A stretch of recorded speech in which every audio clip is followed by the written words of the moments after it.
Realment el que pretén aquesta taula és que els contextos poden variar, però els desafiaments globals i els estructurals que estem visquent fora de la demarcació de Barcelona es repeteixen i des de els vivim a la demarcació de Barcelona i fora d'ella. El que pretén aquesta taula és veure com a altres territoris i altres llocs estan responent probablement als mateixos problemes, inconvenients, canvis que estem visquent aquí. La moderadora serà la Anna Saniches, que és la cap de l'Oficina Tècnica de Prevenció d'Incendis Forestals i Desenvolupament Agrari de Diputació de Barcelona. I les paraules claus per a aquestes jornades i continuar creixent amb el nostre núvol de paraules és conscienciació i reptes compartits. A més de fer boscos més resilients i ja està.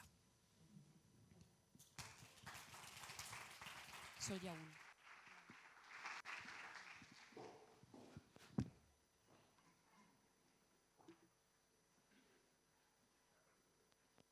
Bé, bon dia a totes i a tots. Gràcies per venir a les jornades d'avui, els que veniu per primera vegada i els que repetiu. Esperem que les gaudim i que puguem aprendre plegats. Ara iniciem aquesta primera taula de debat, una taula de debat que quan plantejàvem les jornades pensàvem que volíem sortir de la demarcació de Barcelona, que volíem veure què és el que s'estava fent a l'àmbit de Catalunya i anar més enllà també, i per això avui hem convidat a companys d'altres zones de la península Ibèrica. Per això demanaria que si poden pujar a la taula els ponents, si em podeu posar aquí les... Exacte, gràcies. Si poden pujar a la taula l'Helena Ballart, que és la responsable de l'àrea de paisatges i societats resilients de la Fundació Pau Costa, l'Anna Morgado, que és la cap de secció de restauració i millora forestal de l'Oficina de Prevenció d'Incendis de la Diputació de Barcelona, el Miquel Zabala, que és tècnic forestal i ve de la Diputació de Guipúscoa, i el Daniel Canosa, que és tècnic de desenvolupament rural de la Fundació Juana de Vega de Galícia, i finalment el Josep Pintó, que ens vindrà a explicar la seva experiència com a president de l'Associació de Propietaris Forestals de la Vall del Lord. El funcionament d'aquesta taula serà que els aniran pujant un darrere l'altre explicant-nos aquesta experiència i aquesta visió d'aquesta gestió forestal estratègica i després de les seves presentacions obrirem un torn de paraules perquè el que volem és que sigui molt dinàmica, que aprofitem que n'hi ha companys que han fet un llarg viatge per ser fins aquí i que en podem exprémer al màxim. Doncs res, sense més, si us sembla, comença l'Anna Morgado explicant-nos aquesta experiència de la Diputació de Barcelona. Gràcies. I tenim per passar.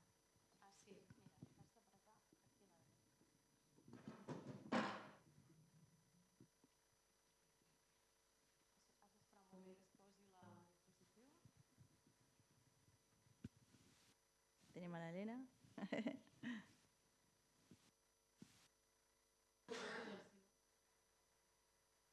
Vinga, va. Sí, perquè ahir va ser una mica lío. Sí que millor ens adaptem, no? Sí, exacte. Som resilients i arrenca tu, Helena. Al final, l'ordre dels factors, en aquest cas, no altera el producte. Venim a sentir les vostres experiències i arrenquem. Gràcies. Doncs moltes gràcies. Jo soc l'Helena, com hem dit, i treballo a la Fundació Pau Costa, soc enginyera forestal i nosaltres som una entitat sense ànim de lucre que treballem per la prevenció i gestió dels riscs d'incendi forestal, sobretot des de la perspectiva de l'ecologia del foc. I tenim diverses àrees, també treballem en temes de recerca i ciència aplicada i això ens ajuda molt a poder monitoritzar totes aquestes experiències i implementacions, també capacitació i operacions en temes de formació a equips i operatius arreu del món a nivell internacional, molta part a Sud-amèrica també. Llavors aquesta àrea de promoció de paisatges i societats resilients, que és el que he vingut avui a parlar.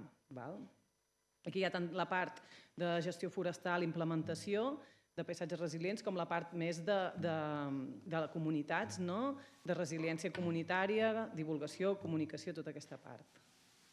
L'experiència de la Fundació, nosaltres treballem tant en temes de planificació, planificació estratègica, és a dir, hem redactat plans d'infraestructures estratègiques, per exemple, hem col·laborat amb el de Collserola, encarregat per boscos, també el del Garraf-Bordal, el Montseny, i aquí el que fem és identificar zones estratègiques per a la prevenció d'incendis que el dia de l'incendi els bombers poden implementar una maniobra en cas d'incendi, que hi hagi com aquesta oportunitat per reduir la propagació del foc.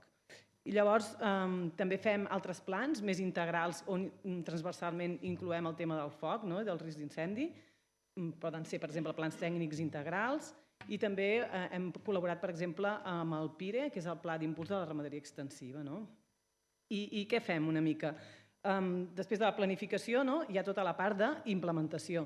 I aquí el que hem estat treballant, partint d'aquesta planificació dels PIEs, com que tenim els recursos limitats, hi ha un límit de la capacitat de gestió forestal també, doncs el que fem és identificar aquelles zones que a nivell estratègic són més interessants de poder focalitzar els esforços. Llavors, a nivell de criteris ecosistèmics, identifiquem unes zones pilot i busquem sinergies entre biodiversitat, buscar espais oberts que puguin afavorir certs hàbitats, certes espècies, zones on pensem que pot millorar la pastura, hi ha una possibilitat també de manteniment d'aquests espais oberts, que seria, per exemple, amb silvopastura prescrita o ramaderia, etc.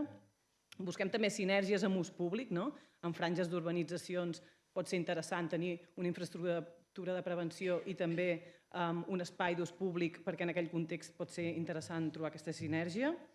I sobretot també buscar zones que hi hagi infraestructures. Si hem d'enviar un ramader, que tingui aigua, que hi hagi tanques. Una mica el que vinc a dir és que necessitem aquest anàlisi multicriteri per veure en quines zones és més òptim, és més prioritari treballar. I nosaltres el que fem és partir, com que treballem en temes d'incendi, partim amb aquestes infraestructures de prevenció d'incendis. Llavors, el que fem és implementem aquestes solucions basades en la natura, que diem nosaltres, que tant pot ser la ramaderia, l'herbivorisme, com l'ús del foc prescrit. Llavors el que intentem fer és amb aquestes pilots que implementem, per una millora contínua i adaptativa, intentem monitoritzar els impactes, tant positius com negatius, per anar millorant amb aquestes pràctiques. Aquest monitoreig creiem que és molt important i tenim col·laboracions amb universitats i centres de recerca per veure aquests impactes en les actuacions. Aquí, com que també parlàvem de diferents territoris, reptes semblants i sempre contextualitzant. Ens podem trobar des d'infraestructures estratègiques en prevenció d'incendis que poden estar en una urbanització, i aquí hem dit que buscarem sinergies més d'ús públic, si hi ha algun ramader a prop, etc. I també podem trobar altres zones. Per exemple, aquí us he posat dos exemples. Un és d'un treball que vam fer del Wild Pre-Pyrenees, que estava a Boumort, a la Reserva Nacional de Caça, i aquí la visió era més de renaturalització.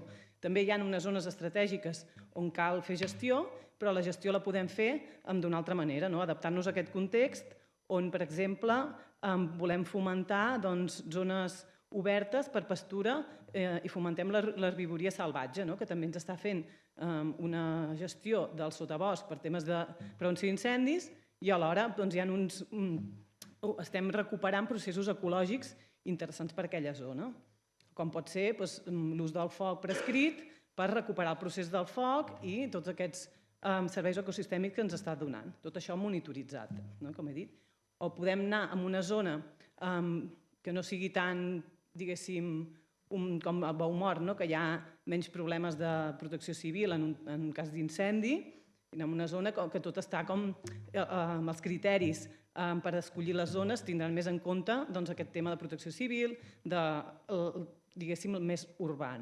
I aquí podríem veure aquests punts estratègics de gestió que es poden, per exemple, gestionar amb treballs forestals o amb cremes prescrites i combinar també aquest manteniment amb explotacions ramaderes on es pot fer aquesta silvopastura prescrita i aquest producte pot tenir un valor afegit. I això sempre també intentant monitoritzar i veure quins són els millors tractaments per fer en aquestes zones. Aquí tinc un exemple d'un projecte una mica més integral, que tenim de l'Alta Garrotxa, que aquest està finançat pel Fons de Patrimoni Natural, i aquí el que hem fet és un enfoc més integral pensant que l'Alta Garrotxa és un massís que el 90% és bosc dens, un 3,5% és d'espais oberts. Aquí s'ha vist que hi ha una pèrdua de biodiversitat.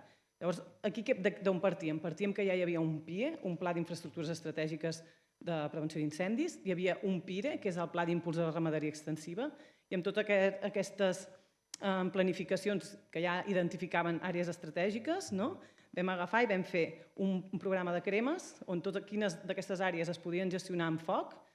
Vam identificar també zones per implementar aquestes actuacions del PIRE per fomentar la ramaderia i vam recuperar certes zones, pilot, vam fer treballs forestals, estem fent cremes i llavors entraran els ramaders a augmentar la seva superfície de pastura. Tot això també hi ha una part que estem preparant, diguéssim, des d'un punt de vista més de contingència, de si arriba el llop, que poden fer aquestes explotacions, i ho estem vinculant tot molt a la recerca. És a dir, totes aquestes implementacions que fem, quin impacte tindran i com millorar, perquè la millora sigui adaptativa, perquè molts cops fem coses, les cremes, per exemple, és delicat, s'ha de veure quins impactes tenen amb el CO2, quins impactes amb la flora, la fauna, per arribar a aconseguir que aquests impactes siguin el màxim de positius, i recuperem aquest procés ecològic natural, aquest cabal de foc que pot ser sostenible perquè el clima mediterrani està adaptat al foc i necessitem una mica de foc de baixa intensitat per mantenir l'ecosistema. Llavors, en aquest projecte també hi ha el tema d'ús públic, que farem un espai museístic, perquè hi ha tota aquesta part de la societat, quan li parles de cremes o de tallar arbres, de gestió forestal, doncs necessitem també fer molta pedagogia i divulgació. Llavors treballem amb les escoles, treballem també en general amb la societat a través de l'art, de fer jornades explicatives i l'important és que les noves generacions també, que seran els futurs gestors dels boscos i dels territoris, tinguin aquesta consciència del risc i de la necessitat de gestionar el nostre paisatge i fer-lo més resilient. I aquest és l'exemple d'aquest projecte més genèric. I aquí havia apuntat alguns reptes. El primer repte que tenim és que cada cop va augmentant la superfície forestal, cada cop tenim més bosc i la capacitat de gestió és limitada. Llavors hem de ser molt creatius per enfrontar-nos a aquest repte. Llavors també hi ha un abandonament del territori, un abandonament rural, la pèrdua de gestió, intentar buscar solucions, per exemple, amb aquests ramaders, un pagament per servei ecosistèmic, que també estan donant seguretat als pobles, etc. Buscar zones abandonades que puguin entrar en bancs de terres, fomentar el relleu generacional, són exemples. Buscar zones o implementar infraestructures, punts d'aigua, valles, perquè es pugui tornar a recuperar certes activitats ramaderes, etc. També tenim el repte de la governança que està fragmentada, hi ha una manca de coordinació. Llavors aquests projectes poden servir com una petita de llavor per fer aquests grups de seguiment, grups de governança i coordinar-los amb els diferents actors, tant l'administració com sector rural, científics, comunitats locals, veure de quina manera podem confluir amb tots amb objectius comuns. Altres reptes, aquesta necessitat que nosaltres considerem molt important de monitoritzar amb totes les activitats a bosc que fem, majoritàriament les que podem fer el màxim que puguem, i perquè hi ha un aprenentatge adaptatiu i això ens pot ajudar a tenir indicadors indirectes per veure com és l'estat de l'hàbitat, etc. Un minut, Helena. Un minut? Vale. Llavors també les dificultats d'implementació que tots coneixem, les dificultats que et trobes en el sector forestal, la burocràcia, les finestres d'implementació, sobretot nosaltres que treballem en projectes pilot, que hi ha unes finestres molt estretes, s'ha d'intentar encabir tot amb uns tempos que a vegades no són els que ens agradarien. I també obrir temes de cremes al sector privat, que ara ja ha començat a fer-se passos, però que és un camp per recórrer. I recordar que hi ha una baixa viabilitat dels sistemes silvopastorals i això, buscar solucions. I també treballar per tota aquesta canvi, diguéssim, de percepció social, tant del risc d'incendi com la percepció del foc com a eina que, si es fa amb baixa intensitat, pot ser una eina molt útil per a gestió del paisatge. I una mica també important, de la mà ve assegurar que aquestes cremes prescrites siguin ecològicament adequades. Llavors, doncs, si nosaltres fem un monitoratge i podem divulgar i explicar els beneficis, doncs ens ajudarà a canviar aquesta percepció social. Llavors, també tenim moltes oportunitats. Crec que a Catalunya som molt potents. Hi ha molta tradició sobre la gestió del foc, sobre la gestió del bosc, del paisatge, i tenim molt potencial. I hi ha molta part de coneixement tradicional que es pot recuperar i adaptar ara. I també tenim un ecosistema d'actors i de tècnics molt divers, molt ric, que tots estem treballant amb molts temes molt semblants i hi ha moltes sinergies, i això és un potencial molt gran que tenim. I aquesta diversitat de paisatge, d'ecosistemes que tenim a Catalunya, que ens donen peu també a poder aprendre molt i de tractaments selectius i veure amb què s'adapta a cada lloc, i ens dona molt joc. I també potenciar aquest tema d'integrar pràctiques pastorals, usos agroforestals, comunitaris, amb tota aquesta gestió forestal i buscar el màxim de sinergies.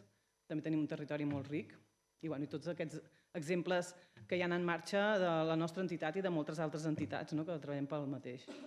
Moltes gràcies.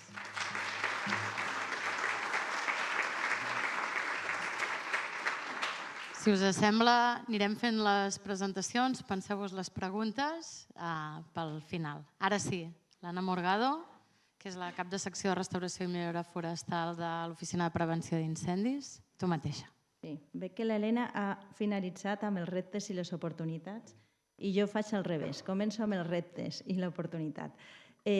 Territori Barcelona, un poso de situació perquè tindrem diferents experiències al País Basc, a Galícia, a Lleida, com si fos molt lluny, però bueno. Aquí, al territori de Barcelona, per situar-nos, un 2/3 de la superfície és forestal i d'aquests 2/3, un 95% és propietat privada i això ens marca molt. Després tenim uns reptes compartits, que són els que ja no diré, el canvi climàtic, l'abandonament de món rural, la pèrdua de mosaic, que aquests els compartim més o menys tots a l'àrea mediterrània. I després els nostres propis i compartits amb alguns, que és, sobretot destacaria la propietat privada d'aquests boscos en un percentatge molt alt i una elevada pressió urbanística i social d'aquests. Però tenim una oportunitat. Resulta que ara mateix estem en la situació que els ajuntaments tenen les competències, la Diputació de Barcelona té els recursos, però la propietat és privada, té uns amos. Per tant, són molts els propietaris que hi ha a la província de Barcelona, a Catalunya, i la gestió seria molt lenta. Per tant, l'oportunitat de l'existència d'entitats com les associacions de propietaris fa que puguem ser àgils, que puguem arribar a gran majoria de la propietat. El fet que hi hagi una entitat amb la que col·laborar i que sigui eficient i àgil, per nosaltres és la gran oportunitat per poder fer gestió, juntament els tres. Quin suport dona amb aquestes circumstàncies, aquests reptes i aquesta oportunitat per fer gestió forestal per prevenció d'incendis? Fem gestió forestal estratègica perquè tots sabem que els recursos són finits, són limitats, per tant els hem de focalitzar en un territori concret, en unes àrees concretes. Fomentem les associacions de propietaris perquè són la nostra eina per poder arribar a tot arreu i poder ser àgils, i necessitem la col·laboració dels ajuntaments amb els ajuntaments que tenen les competències. Per tant, busquem la manera de col·laborar. Com ho fem? Amb un conveni a tres bandes, la Diputació de Barcelona, els ajuntaments i les associacions de propietaris. I aquest conveni es basa en tres pilars fonamentals, que és que la propietat està organitzada en associacions, la participació dels ajuntaments és totalment necessària i després necessiten per tirar endavant un suport tècnic i econòmic que els donem nosaltres des de la Diputació. A on ho fem, això? Aquí teniu tota la superfície de la província on hi ha associacions de propietaris que col·laboren amb nosaltres. L'última incorporació va ser Plana de Vic, el 2025, i ara aquest any s'incorpora la Noia Sud, que era aquest foradet que teníem aquí i que ja teníem ganes d'omplir. I tenim tota aquesta part més oriental, que és àrea més metropolitana, que costa més, però aquí estem. Vam començar per la part més oest perquè amb els incendis de 86 i 94 94 va sorgir una necessitat allà. Després dels incendis va haver una regeneració molt potent que comprometia el futur d'aquests boscos. Per tant, els propietaris es van associar i es van demanar suport perquè els ajudin. I aquesta necessitat va fer que primer comencessin a Berguedà Verd, a Serra de Rubió, a Boscos Vallès Nord, i després això ha anat creixent. O sigui, això és com el que veiem aquí és un model d'èxit, de col·laboració entre tots. Dintre d'aquesta superfície que us tenia així a gran escala, realment on treballem? Doncs a lo que nosaltres li direm que això sonaran els ajuntaments les àrees de gestió prioritària. Aquestes àrees són zones que si les gestionem, si fem una retirada del combustible, ens donaran una oportunitat a l'hora d'apagar un incendi. Les classifiquem en 3 tipus, hi ha diferents planificacions amb diferents noms. Nosaltres hem fet un recull de totes les que han planificat els bombers, les que estan als instruments d'ordenació aprovats per les administracions competents. Us recordo que la Diputació és una entitat supramunicipal que no té competències, però assumint les dels ajuntaments en prevenció d'incendis. I després hem volgut fer un pas més endavant amb les interfícies urbanes forestals. Som conscients que quan vingui un incendi, només en la franja, segons quins incendis, no podrem fer gaire cosa. Per tant, el que podrem fer molt, però vull dir, som més ambiciosos i volem fer gestionar la superfície que està al voltant d'aquestes franges perimetrals d'urbanitzacions. Per tant, l'equip tècnic, amb el coneixement que tenim, hem afegit aquesta figura que no està en altres projectes, instruments d'ordenació d'altres administracions.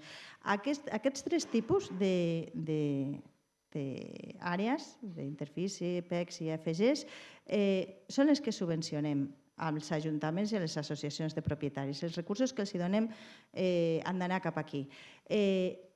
Cada ajuntament que participa en un conveni de col·laboració en la seva associació té definides les seves àrees de gestió prioritària. Les noves estem en ello, perquè es necessita un temps, però la resta ho tenen totes. I ho teniu aquí al nostre web, ho he marcat, se m'ha mogut el cercle, però sota el cotxe del PBI, la tercera pestanya, és el visor de la cartografia de prevenció d'incendis. I aquí ho podreu trobar. Per tant, remeneu i podreu trobar el de cada municipi, fer filtres, el que considereu. Què subvencionem i com ho fem? Doncs anualment el conveni de col·laboració és simplement una voluntat de participació i de compromisos. I després, anualment, ens reunim en una comissió de seguiment els ajuntaments, l'associació de propietari i un tècnic de la Diputació per decidir què es treballa aquell any.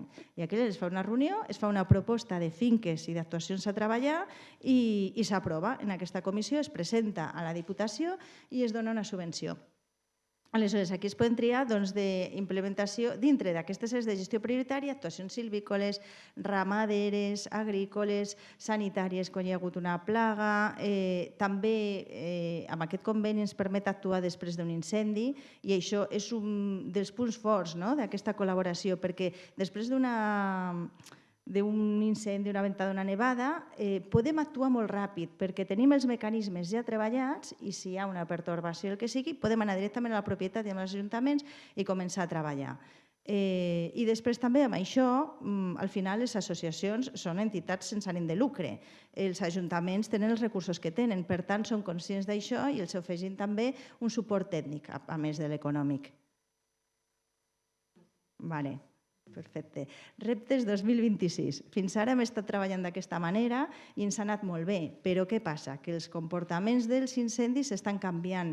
Per tant, hem de tenir una mirada més integral del territori.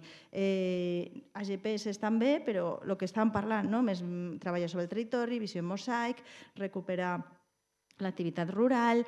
Per tant, hem d'anar una mica més enllà. Hem demanat des de la nostra oficina un FEDER, que és Barcelona Territori Resilient, sí, i treballarem noves línies per continuar treballant en aquesta línia. També volem fomentar més l'autonomia de les associacions. Són territoris diferents, l'autonomia de les associacions és diferent i són primordials pel territori per engegar nous projectes, buscar nous recursos i, per tant, també aquest repte és ara empoderar-les i donar-les més autonomia perquè no depenguin tant de nosaltres. I després la participació als ajuntaments, que fins ara han participat molt però són una eina molt clau i els hem de posar al lloc que els hi toca, que és participar més en aquesta col·laboració. I està gràcies als ajuntaments i a les associacions per la implicació durant tots aquests anys i la col·laboració que hem tingut i que la seva predisposició pels canvis i res, gràcies a vosaltres pel vostre interès en aquest tema.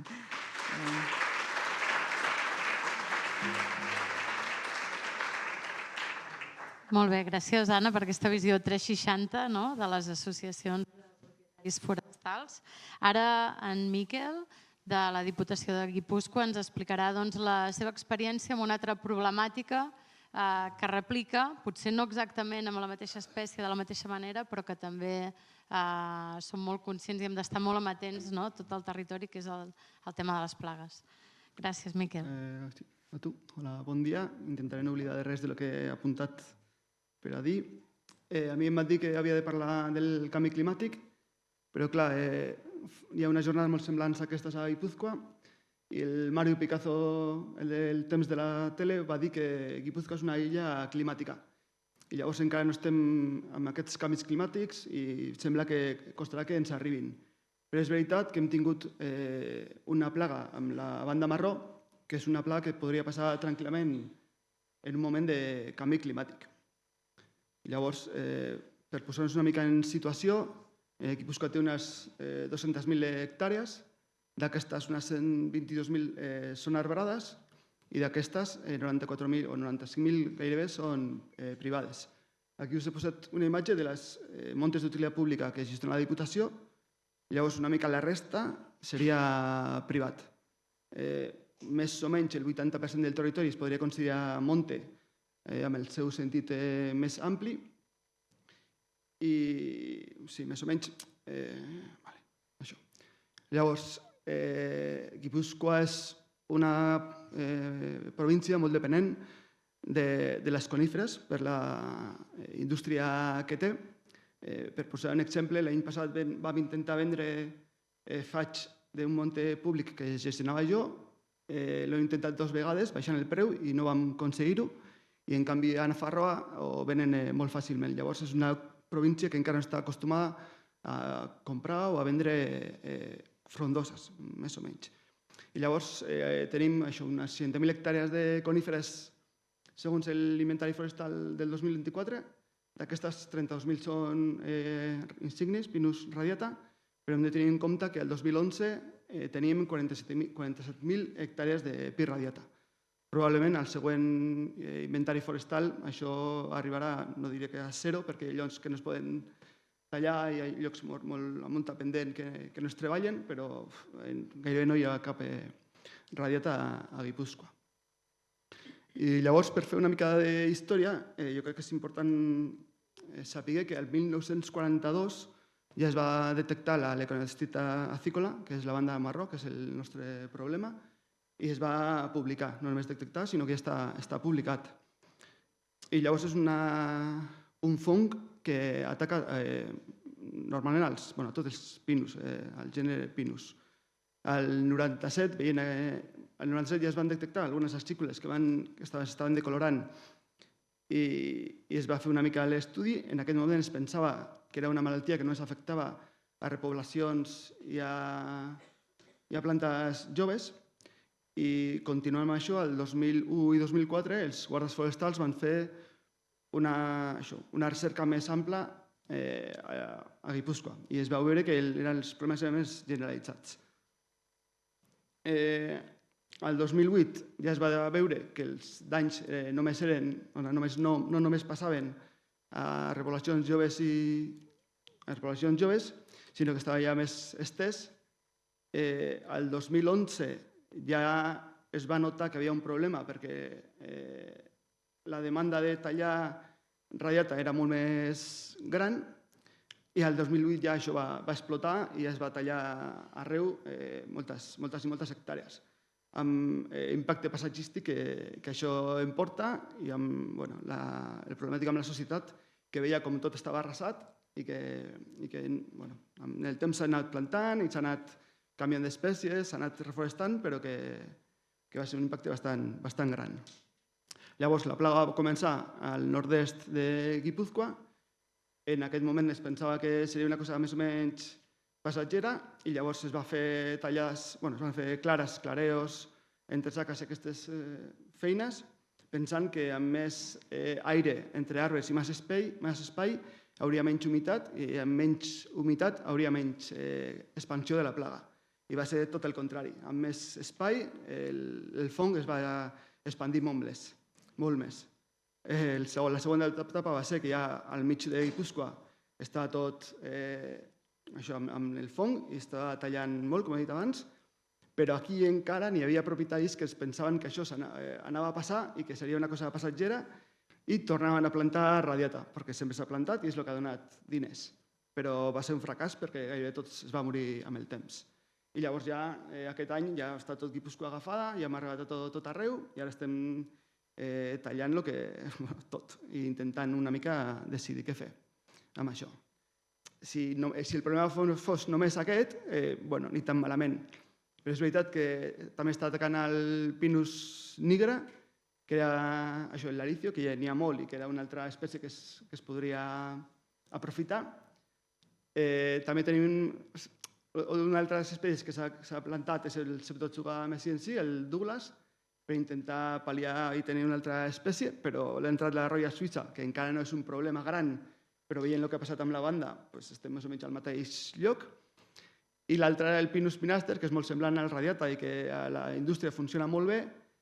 Nosaltres no tenim nemàtode encara, però a Nafarroa i a Iparralde, a totes les landes, està ple de nemàtode. El lògic és que en algun moment ens arribi també. Llavors, és una espècie que no sabem si funcionarà, però sembla que a llarg plaç no és la millor sortida.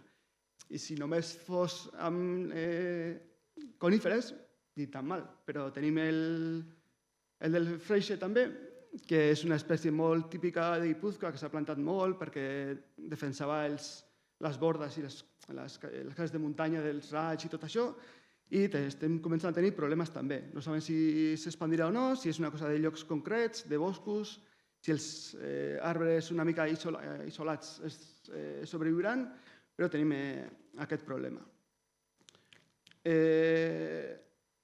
Clar, aquí el que no he dit és que tot això porta que el que estem fent és tallar arbres més petits, llavors menys diners pels propietaris que estan acostumats a tenir un retorn bastant gran.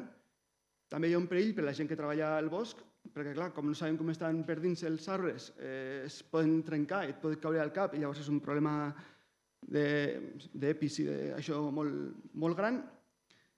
I això, com has comentat abans, al principi es va donar unes ajudes per cortar els arbres extramadurs, perquè pensava que això serien el problema, i això aquest dins l'any s'ha perdut també, i ara el que no es cobren tasses per fer el permís de talla, no es paguen res i el teu bosc està malalt. Llavors, què és el que estem fent? Es va aplicar en el seu moment òxido cuproso perquè deien que a Austràlia funcionava, ja no sé on funcionava, però amb les restriccions que es van posar per poder aplicar-ho, gairebé ningú ho va fer. Es va donar una ajuda també per fer-ho, però com s'havia de fer des de terra, lluny de llocs d'aigua, de rius o de coses així, d'on vivia la gent, es va complicar molt i gairebé no es va fer res i jo crec que el que es va fer tampoc va funcionar molt. Com he dit, estem intentant trobar noves espècies. El que ara s'està plantant molt és sequoia i cryptomeria, però clar, si estàvem acostumats que als 40 anys ja teníem un retorn bastant gran, més o menys, amb el radiata, i ara estem anant als 80 anys, que és una mica el torn d'un faig, més o menys. Llavors, no sé si són les millors espècies a futur, però bueno, ja ho veurem.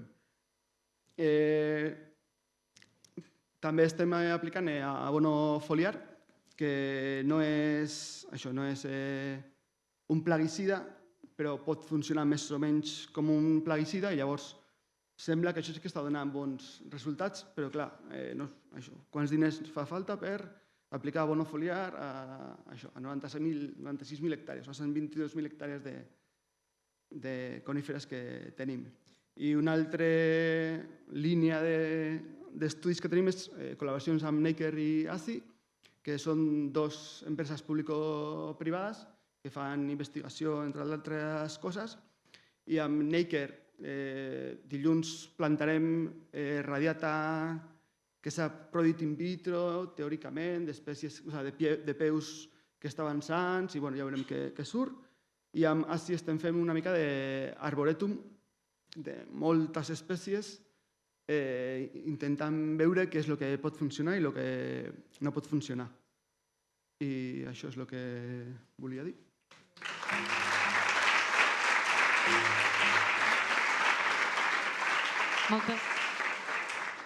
Moltes gràcies, Miquel. La veritat és que el tema de les plagues potser no omple telenotícies aquí a Catalunya com pot ser la sequera, però és una amenaça molt present i el que ens expliques ressona amb el pinastre, ressona amb l'insignis també en algunes zones i és un repte que des de com a gestors del territori hem d'afrontar.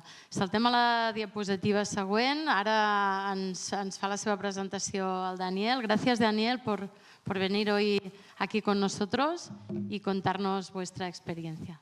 Tú mismo.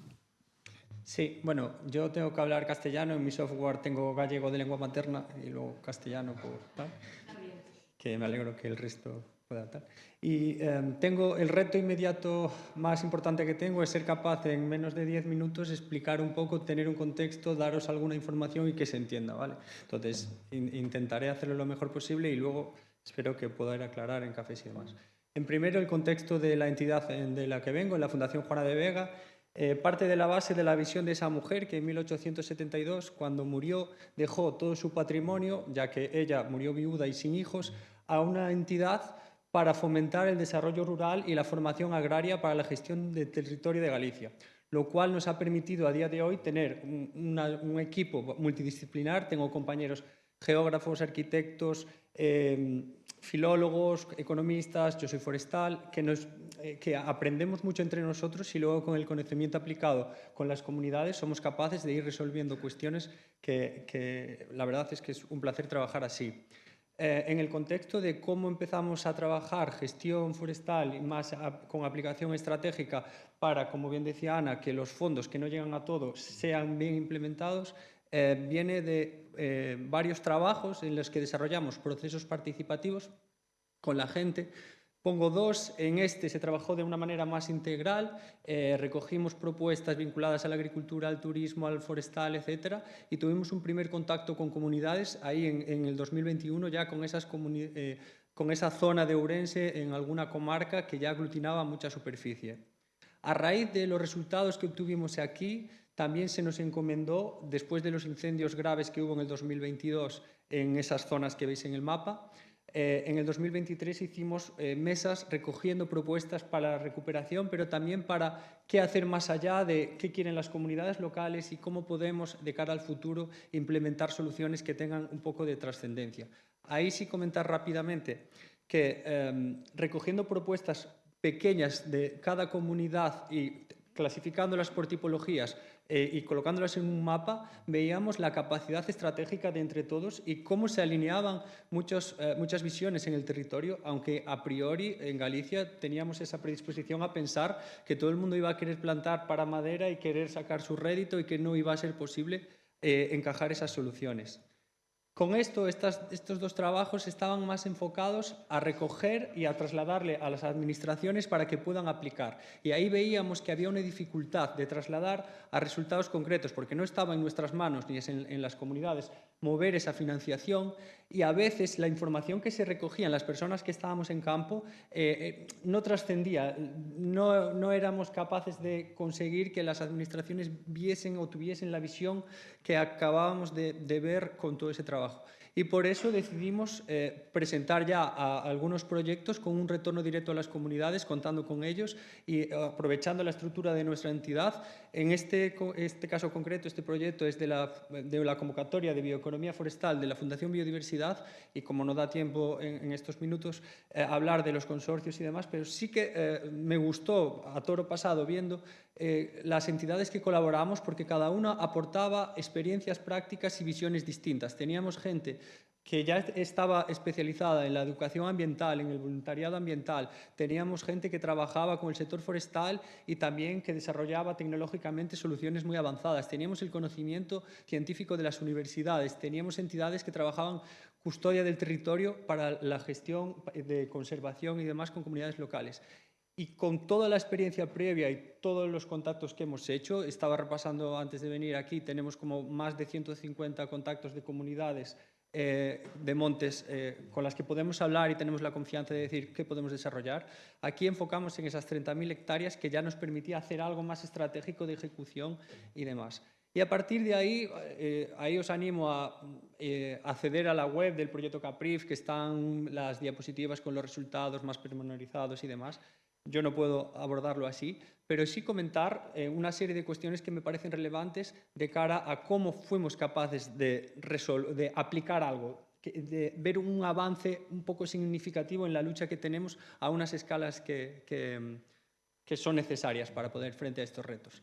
De ahí, trabajando esa gobernanza ya con las comunidades locales, pero incorporando el conocimiento científico a los distritos forestales y a agentes que tienen experiencia en campo, aunque no sea un conocimiento reglado, fuimos capaces de recoger unas propuestas, a partir de propuestas individuales, generar unas propuestas colectivas trabajadas con la validación de los propietarios y una cuestión, he puesto ahí los títulos en marrón de las distintas líneas que salieron en los ámbitos que trabajamos y nos dimos cuenta que las soluciones para aplicar algo que tenga prevalencia, que pueda ser sostenible en el tiempo, preguntándole a las comunidades locales y validando entre todos estos agentes, las soluciones eran muy diversas.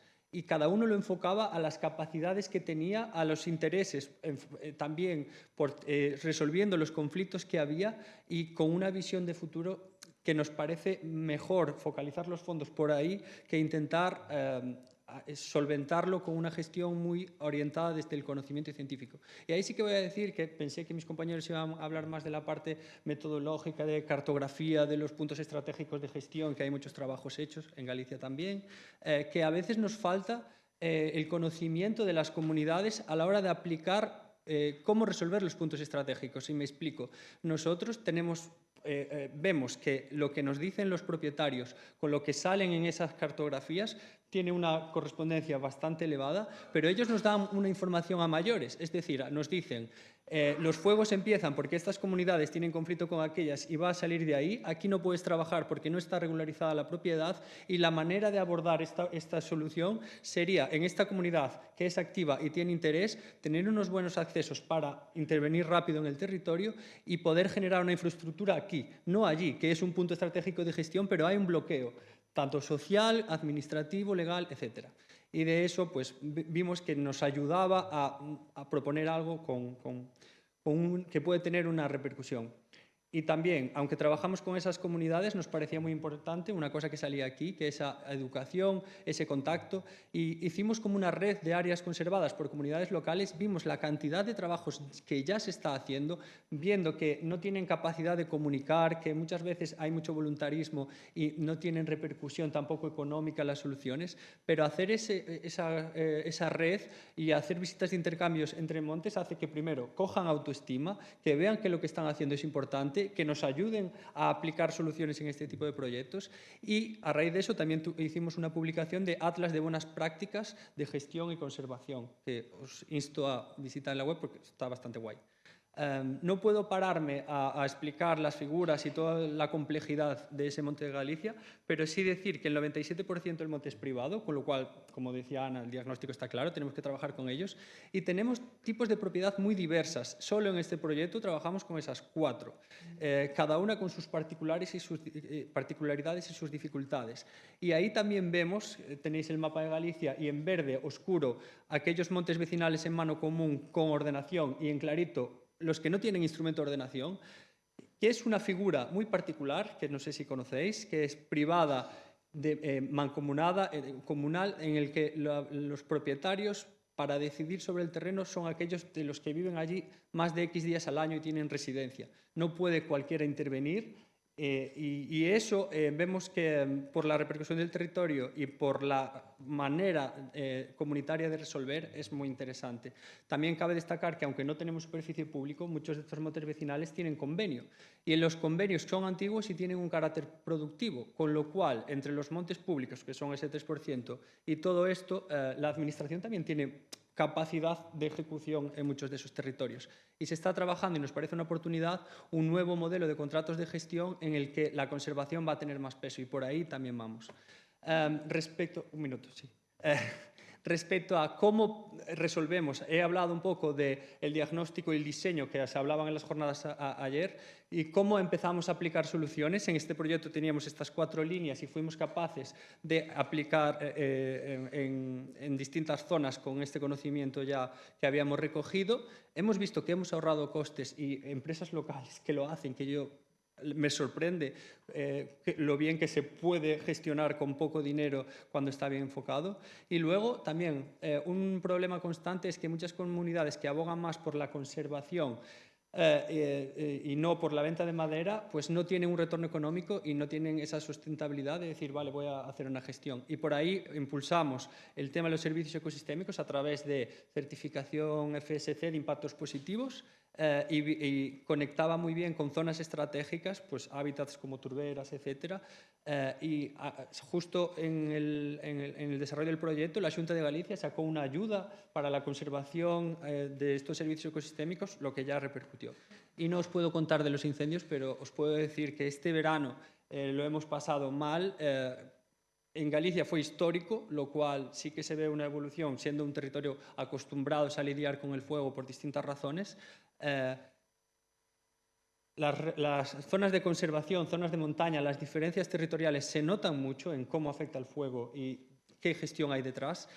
Y simplemente acabar con deciros que nosotros teníamos contacto con muchas comunidades, hicimos como una visita con ellos para saber cómo estaban, a partir de ahí nos dio la oportunidad de ver. Y os digo una cosa, para mí no es lo mismo cuando empecé a trabajar en estas zonas que no conocía personas o que no conocía y tenía la imagen de paisajes, que después de esto. Cuando fue los fuegos los pasé mucho peor sabiendo esa circunstancia. Y me parece muy importante y muy relevante que a veces lo que tendríamos que hacer es coger un autobús de la ciudad, presentarle a personas que vean territorios, que vean, que conozcan a esa gente, porque les va a doler de otra manera y a partir de ahí ya las cifras de la tele no me sirven para hacer caso a la magnitud real del problema.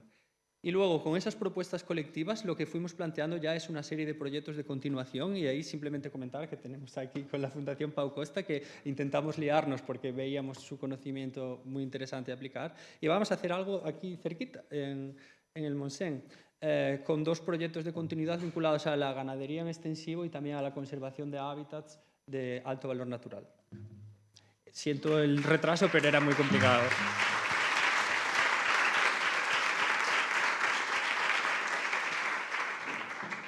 Muchas gracias, Daniel. La verdad es que es emocionante, ¿no? Ver cómo, aunque estemos lejos, ¿no? Se replican, ¿no? Se repiten los mismos problemas y también esas mismas sensaciones, ¿no? Al final, las cosas las hacen las personas y es con estas personas, con la propiedad, con el mundo rural con el que tenemos que trabajar. Gràcies. I tanquem aquesta ronda de presentacions amb en Josep Pintó, que és president de l'Associació de Propietaris de la Vall de l'Or, que els hem demanat això, no? Que ens expliquin quina és la seva experiència. Gràcies, Josep. Gràcies a vosaltres. No soc president, soc vicepresident. No tinc temps en 10 minuts d'explicar la història de l'Associació Forestal de la Vall de l'Or ni de l'argument principal que la sustenta, que és el sistema de crèdits climàtics forestals. Però no perdré l'oportunitat. El meu missatge serà contundent i radical. Tot el que diré ho dic des d'una posició d'humilitat. No sóc una persona prepotent. Però el sector no es pot permetre perdre el temps. L'hora ha arribat. L'eina, el sistema de crèdits climàtics forestals, permet plantejar-se la transformació del país. Nosaltres ens vam constituir fa 5 anys. Els dos primers anys i mig vam començar a comptar tonelades de fusta. Com sobreviuríem? Perdó, faig un abans. Vinc d'una zona absolutament deprimida. Món forestal i depressió va unit. Teníem molt clar que el que féssim en el bosc ho havíem de fer nosaltres. Era molt, molt important per moltes coses. No ho explicaré ara perquè no tinc temps, però era molt, molt important que ho féssim nosaltres. Aleshores, quan vam decidir fer-ho, vam començar a fer fulls d'explotació.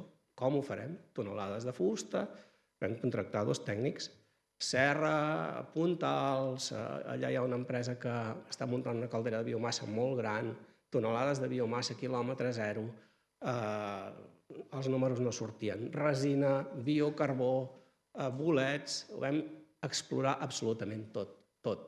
No era res més que surfejar la misèria. Impossible, impossible.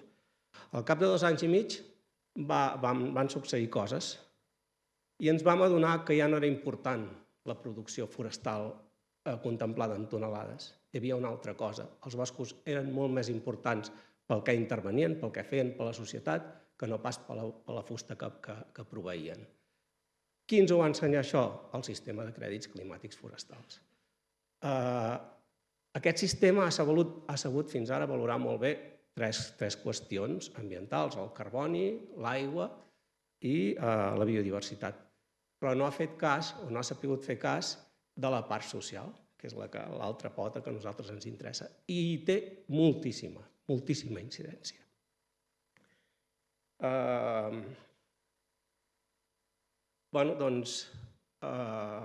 Nosaltres, quan ens vam entrebancar amb la possibilitat dels crèdits climàtics, doncs la veritat era que era un missatge, un llenguatge tan radicalment nou, tan diferent a tot, que costava d'assimilar, costava de creure-s'ho.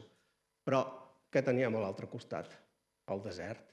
No hi havia res més. Per tant, ens hi vam abocar. Quin és el resultat?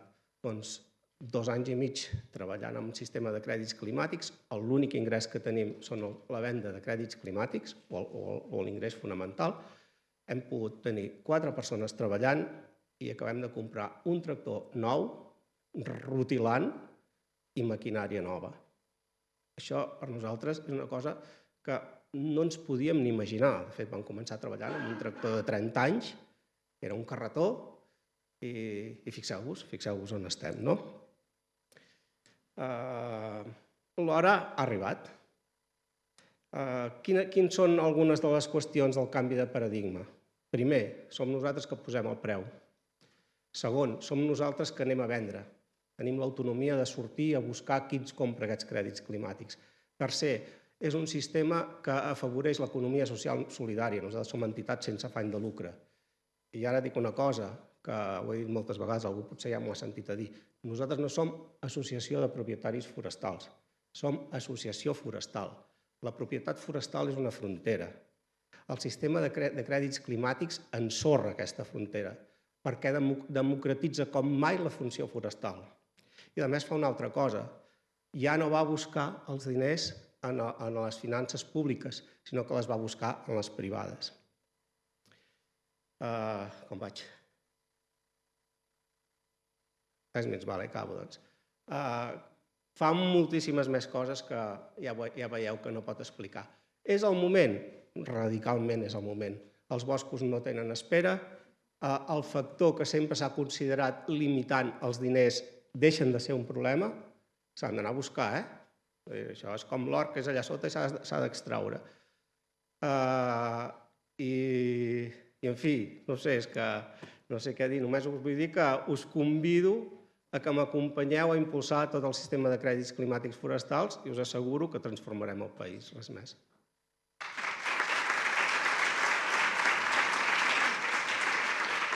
Bé, moltes gràcies, Josep. La veritat és que parlant de boscos, acabar amb aquest missatge tan inspirador, doncs ja fa patxoca. Volíem experiències.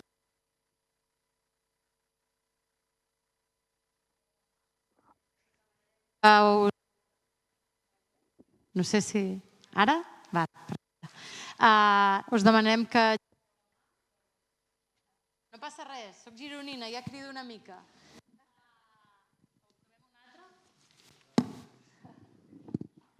Serà la tònica de la jornada. Sempre hi ha alguna cosa que falla, avui fallen els micròfons.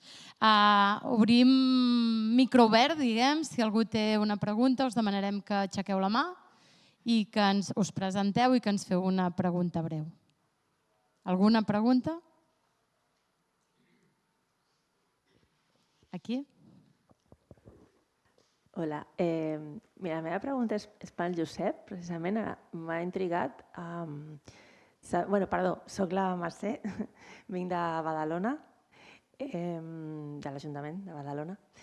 El tema de... A Badalona no tenim associacions de propietaris forestals, llavors, dos dubtes, no? En plan, primera, què puc fer per tenir-ne al meu municipi, si com a Ajuntament puc fomentar-ho d'alguna manera?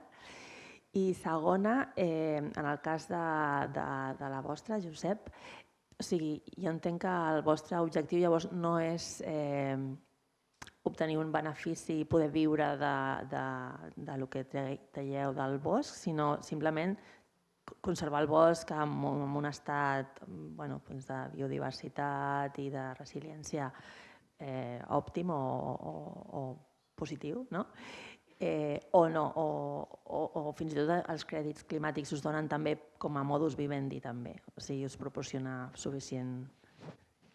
Merci. Farem una cosa, contesta primer el Josep i després l'Anna de què pot fer un ajuntament per tenir una associació. Doncs mira, per fer una associació molt fàcil. Surts, busques un company i la fas, una companya. Ja està, així de fàcil. Són les persones que comencen. La nostra experiència, et puc dir que nosaltres vam intentar constituir aquesta associació fa 15 anys, però el caldo de cultiu no hi era. La consciència no era la mateixa cara i vam fracassar. Ho vam tornar a provar fa 5 anys i va ser un èxit rotund. Ens van acompanyar els ajuntaments moltíssim. Els primers passos van ser espectaculars, el suport que ens van donar i fixa't on som. Respecte als diners, doncs, escolta, nosaltres som entitat sense afany de lucre, però el nostre plantejament és estrictament empresarial. Nosaltres intentem que els nostres processos siguin tan eficients i tan productius com puguem perquè el resultat econòmic ens afavoreixi. No utilitzarem aquests diners per anar-nos de vacances a les Canàries, però ens donaran per fer d'altres coses, per l'associació i pel territori. Però nosaltres anem, cada euro l'explotem al màxim.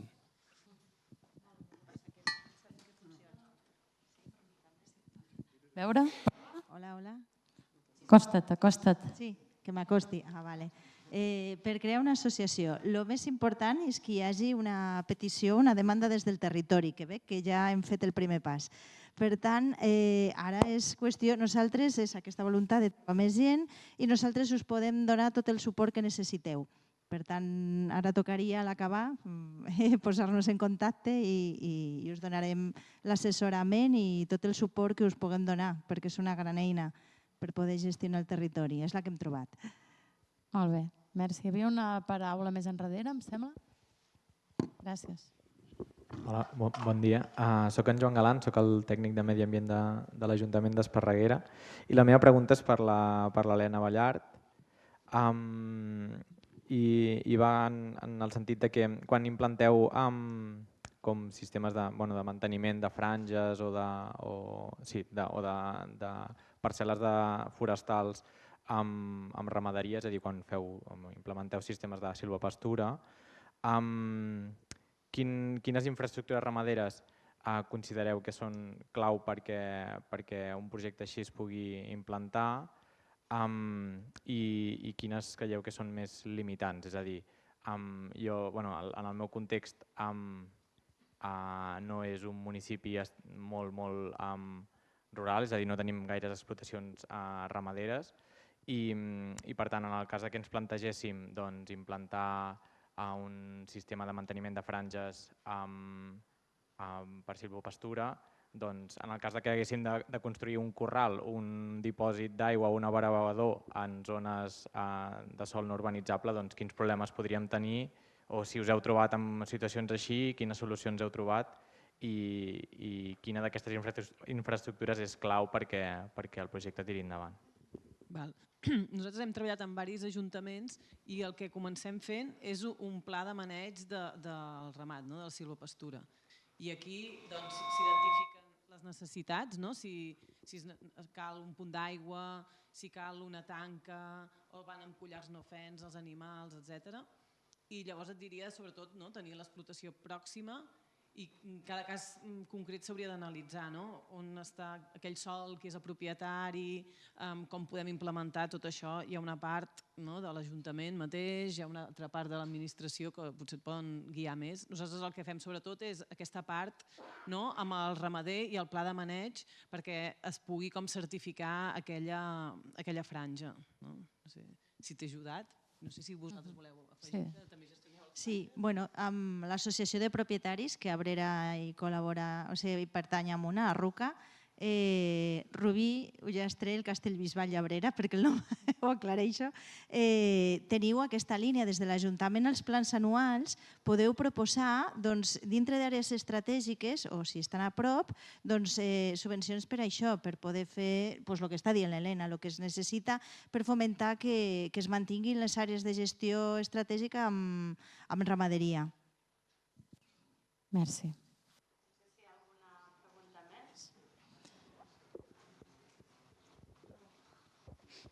Bé, bon dia. Soc el Josep, coordinador de l'ADF de Sant Feliu de Llobregat.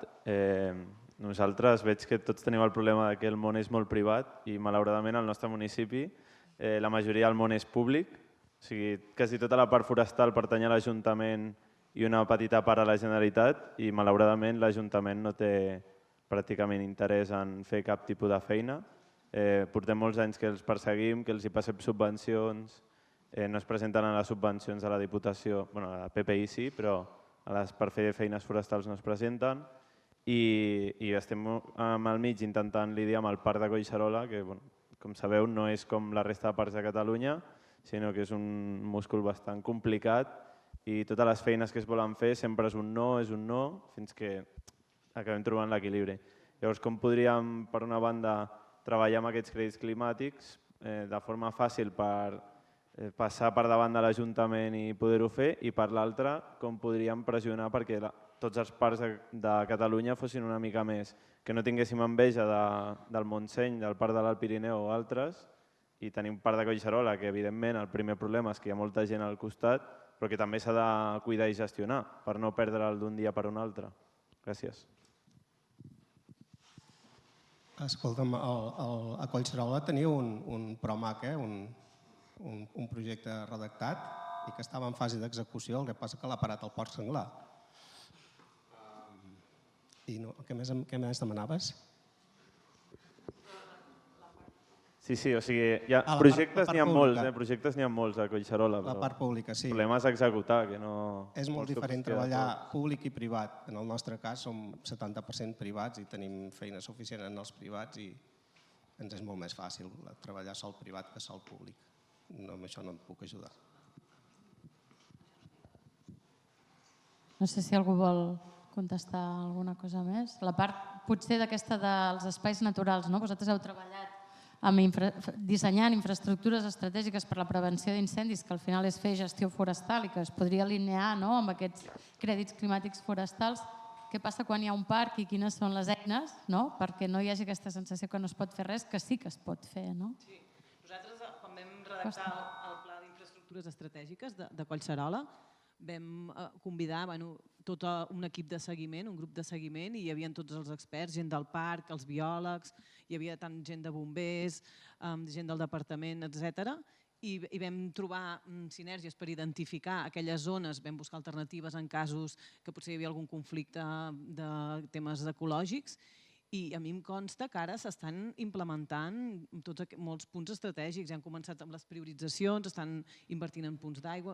Jo diria que van invertir la Generalitat com 2 milions en implementar aquest pla i estan, clar, els recursos són limitats i a poc es va implementant. També han de passar amb una avaluació ambiental, estratègica, vull dir, hi ha tot un procés, però em consta que van fent coses i que el mecanisme hi és i l'únic que és feixuc i és anar treballant i anar insistint tots, però sí, jo crec que hi ha el canal. Gràcies, Helena.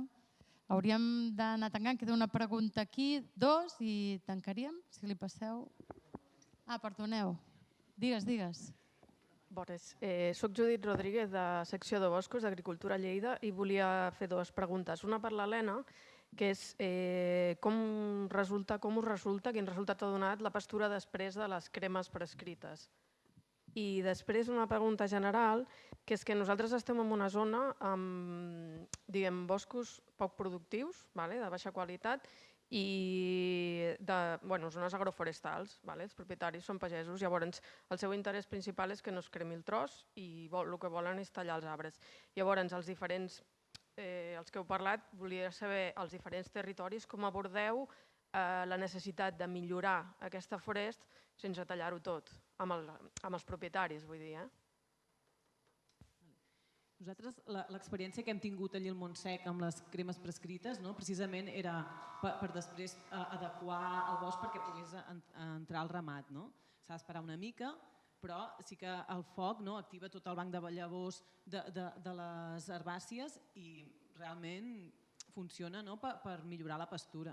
S'ha de mirar quines zones, amb tot el que hem comentat, de quins criteris ecosistèmics, però estem veient que funciona. De fet, al Pirineu és foc i neu. Tots els pastors històricament cremaven per després tenir l'herba fresca per les pastures. És una pràctica que ben enfocada, veient els impactes, etc., i anar adaptant cap a millor freqüència, amb quines finestres d'actuació, quina intensitat de foc, doncs afavoreix això la qualitat de la pastura. Sí.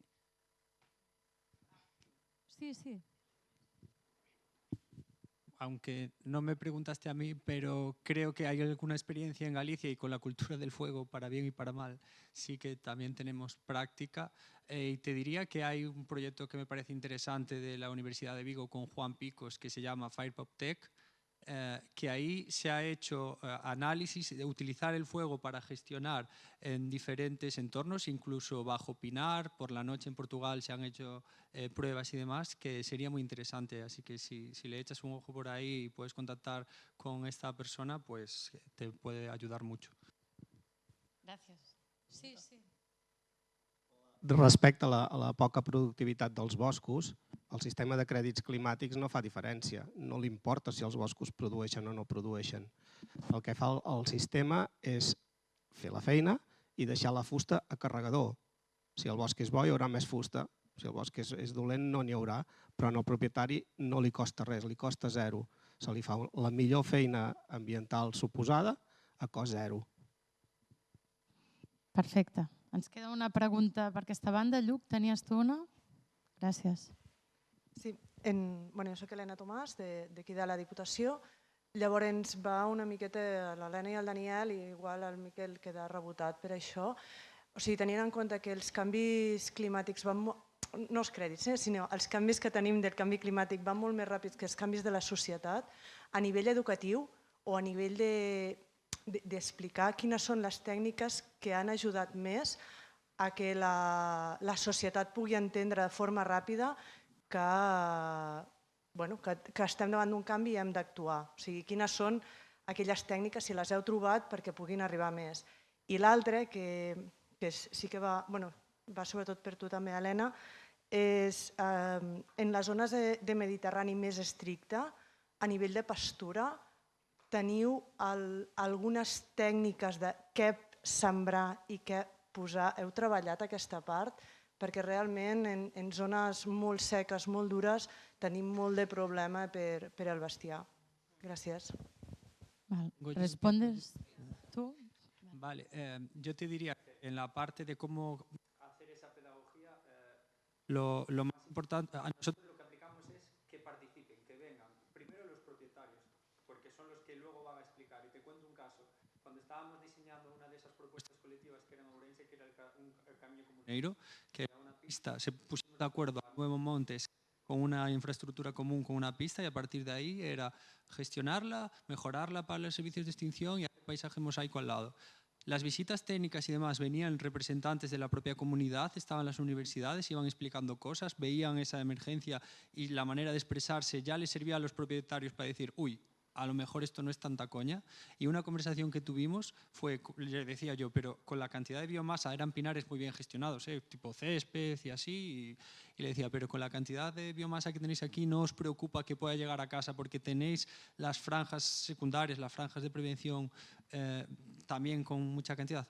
No, no es una cosa que me planteé. En los fuegos grandes pasados nunca llegó ahí y no creo que sea eso. El mismo propietario luego fuimos otra vez a verlo con él y ya como cambió.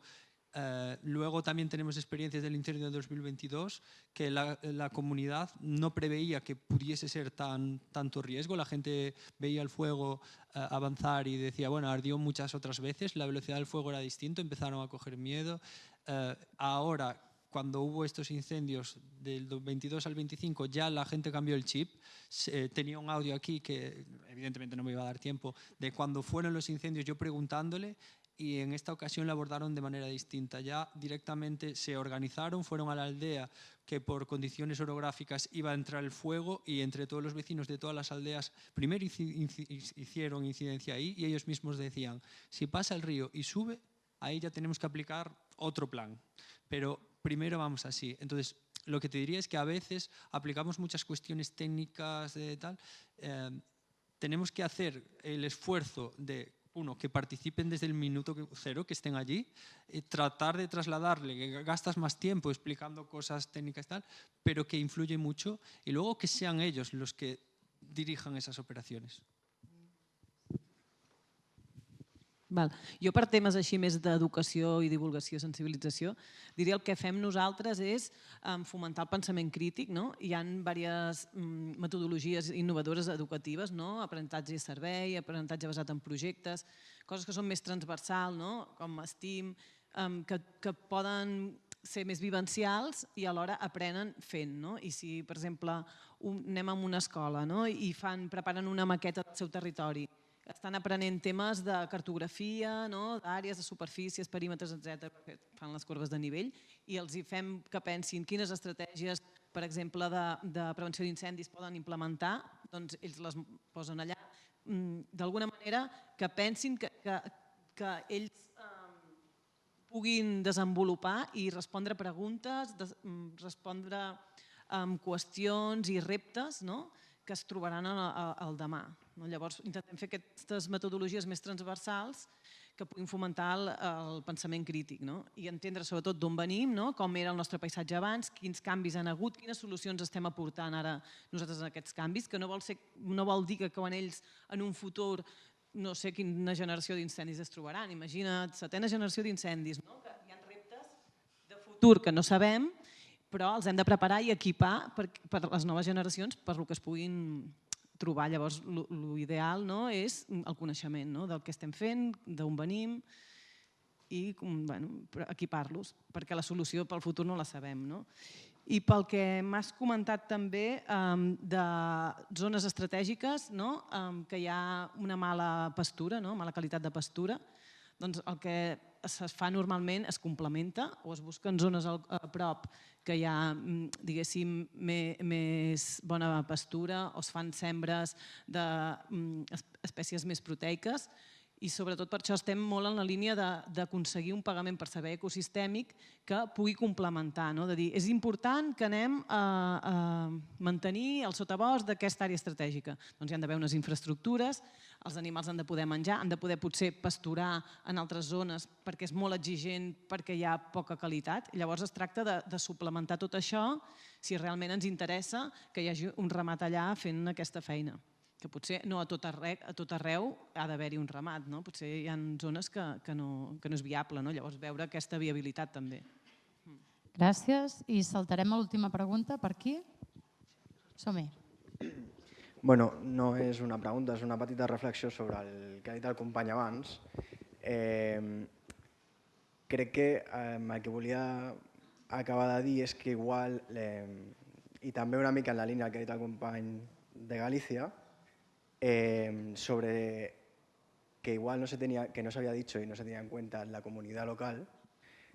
Aquí en Cataluña existe una figura que es el ADF, que es, son actuaciones en municipio de vigilancia y prevención de incendios y también se hace un trabajo de gestión forestal. No estamos representados aquí, estamos como invitados y muy agradecidos, pero un poco igual en los planos de gestión no estamos igual informados a nivel en que están otras administraciones, como ha dicho la compañera, bomberos, biólogos, técnicos y todos, e igual existen esos conflictos pequeños de no saber qué actuaciones hay que hacer o no hay que hacer. Y bueno, pues estaría bien igual también incluir esa parte, que es parte también de la comunidad y de un voluntariado, y que se hace con también pasión por el monte y por la montaña, para intentar focalizar un poquito más e incidir també en ese trabajo. D'acord, per la reflexió. Potser, Helena, jo entenc que els processos participatius que heu fet hi són les ADFs o Anna també quan planifiqueu? Només l'apunt aquest.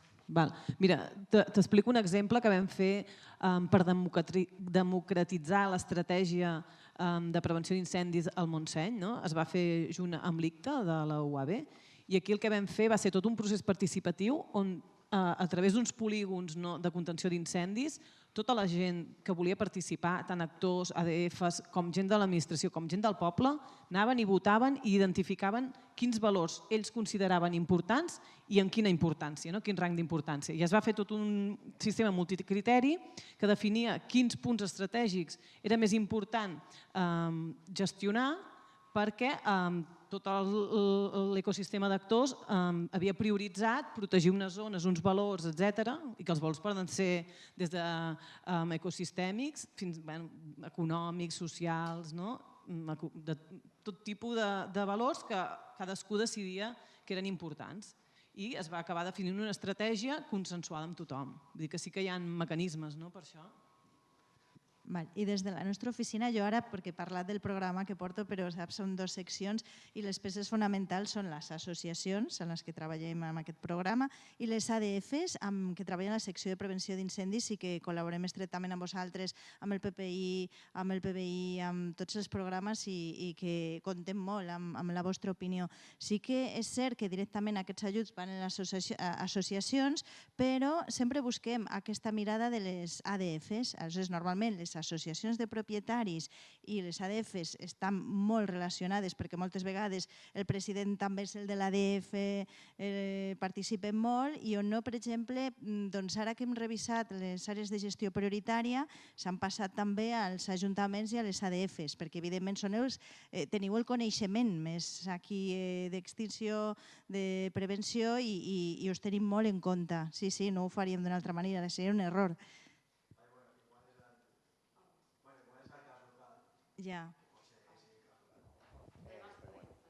Sí. Hauríem d'anar tancant. Agrair a tots els ponents la participació. Moltes gràcies. És interessant veure això, que compartim reptes des de diferents mirades i des de diferents territoris i una idea que s'ha anat repetint al llarg d'aquestes jornades, aquesta necessitat d'aquesta governança compartida. Les administracions soles no fan res, la propietat sola no fa res, hem de sumar des de l'administració, des dels municipis, des de la ciutadania i també des del món privat i des de l'empresa, si volem aquest pagament de serveis ecosistèmics. Ens trobem després. Gràcies.